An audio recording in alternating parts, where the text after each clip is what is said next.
Et puis, à partir du deuxième jour, vu que le terme va augmenter du mieux, il va comprimer les voies urinaires et ça favorise les infections. Alors, ce qui est particulier chez la femme enceinte, c'est que l'infection urinaire est souvent asymptomatique. La femme, elle ne sent rien du tout et souvent aussi, ça mime des signes de menace d'accouchement prématuré, c'est-à-dire elle a des contractions. La dame qui arrive chez son gynécologue et il lui dit qu'elle a des contractions et finalement c'est une infection urinaire et c'est quasiment la même chose parce qu'il y a le risque d'accouchement prématuré. Si l'infection urinaire n'a pas été bien traitée, il y a le risque d'accouchement prématuré et le risque aussi d'infection néonatale. Et donc d'où l'intérêt d'enceinte. Donc la femme enceinte, chez la femme enceinte, il faut rechercher une infection urinaire systématiquement. Il y a deux cas de figure, il y a la femme qui n'a pas de risque particulier, pas d'antécédent d'infection, rien. Et donc dans ce cas, on lui demande juste de faire une bandelette urinaire chaque mois à partir du 4e mois de grossesse. On lui demande de faire une bandelette urinaire. Et si la bandelette urinaire est positive, elle fait un ECBE.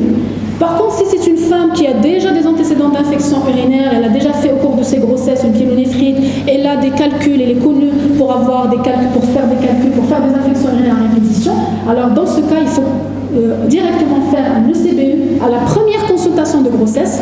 Dès qu'elle découvre la grossesse, qu'elle consulte, il faut qu'elle fasse un ECBE. Et puis à partir du 4e mois, faire un ECBE chaque mois. Alors, pour terminer, voici quelques conseils de pratique en fait quotidienne. Boire suffisamment, uriner fréquemment. C'est deux choses importantes. Il faut boire suffisamment pour uriner beaucoup, mais il faut uriner fréquemment. Il ne faut pas uriner 2 fois par jour 2 litres. Il faut uriner vraiment régulièrement. Il ne faut pas retenir donc trop longtemps son envie d'uriner. Il faut toujours s'essuyer d'avant vers l'arrière. Il faut lutter contre la constipation, uriner après chaque rapport sexuel. Et en cas de sécheresse vaginale, utiliser un lubrifiant soluble à l'eau durant les rapports sexuels pour éviter les irritations qui favorisent les infections. Éviter le plus possible d'utiliser des produits déodorants dans la région intime, génitale. Et puis pour les femmes enceintes, il faut faire un dépistage systématique. Voilà, j'ai terminé. Je veux juste, avant de donner la parole à Mara, vous parler de la journée mondiale du rein, qui coïncide, qui est toujours le 2e jeudi du mois de mars. Et l'année dernière, elle est tombée avec le 8 mars. L'année dernière, c'était la journée mondiale de la femme et la journée mondiale du rein. Et le thème, c'était le rein au féminin. Et on a essayé de faire une sensibilisation sur les particularités des maladies rénales chez les femmes, tout ce qui est risque, surtout au cours de la grossesse, tout ce qui est complications de la grossesse sur les reins. Il y a beaucoup de complications, des femmes qui font des prééclampsies, des femmes qui font des complications qui retentissent après sur les reins. Cette année, le thème, c'est des reins en bonne santé pour tous, partout. Et c'est l'occasion pour moi de vous rappeler qu'il y a plus de... Allez, je ne suis pas très bonne en chiffres comme ce serait dit, mais il y a plus de 800 millions, je crois, de patients qui ont une insuffisance rénale dans le monde. Et ça continue d'augmenter. Chaque jour, on a des patients. Si vous venez au service, on a beaucoup de patients qui ont des insuffisances rénales. Et c'est l'occasion pour moi d'insister sur le dépistage, ce qui est très simple. On a des moyens de dépister si nos reins marchent ou pas, notamment par la bandelette urinaire, par la tension artérielle, la pression artérielle et par un bilan.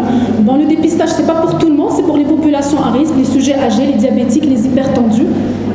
Et puis on a des moyens, il faut le savoir, il y a des moyens de prévention de développer une maladie rénale et on a des moyens de ralentir la progression de la maladie rénale. Donc il faut rechercher la maladie rénale parce qu'on a des moyens d'arrêter la progression. Voilà, merci beaucoup. S'il y a 2-3 questions maximum pour... Oui. Allez, oui. Merci madame.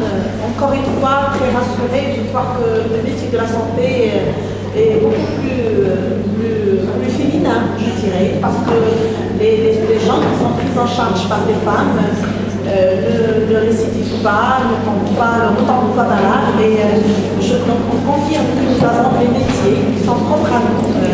La gestion de l'affaire locale est de nature féminine, mais là, j'apprends que le métier de la santé est naturellement féminin. Je voudrais vous poser une question qui concerne la rétention et sa relation avec tout ce qui est système rénal, tout ce qui est système urinaire. Est-ce que la rétention est un signe d'un dysfonctionnement au niveau du système urinaire? Oui, alors la rétention d'urine, merci pour votre question. La rétention d'urine, généralement, elle est plus fréquente chez l'homme. Il faut savoir que les hommes font beaucoup plus de prostate qui, à partir d'un certain âge, augmente de volume et donc appuie sur l'urètre et empêche donc les urines de couler. La rétention, vous parlez de la rétention pathologique, non pas de la rétention volontaire, c'est ça? La rétention d'eau au niveau du corps. Ah d'accord. Pour un nutritionniste, on est sur une balance un petit peu spéciale qui mesure la rétention d'eau. Oui, l'impédance métrique. Graisseuse, la masse sèche. Alors parfois, moi, je le fais au ramadan, je fais une rétention en eau, ce qui donne une augmentation directe de mon poids, et je le retrouve avec D'accord. voilà. Donc ça c'est autre chose. J'ai cru que vous parliez de la rétention d'urine. Alors la rétention d'eau au niveau du corps, c'est parce que vous mangez salé.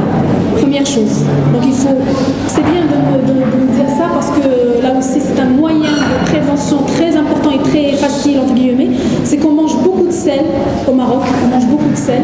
Et si on veut baisser justement cette rétention, il faut réduire notre consommation de sel. C'est très important parce que justement ça retentit sur les reins. Dès qu'on a un excès de quelque chose dans notre organisme, c'est le rein qui va en souffrir parce que c'est lui qui va essayer d'éliminer cet excès. Donc il va travailler plus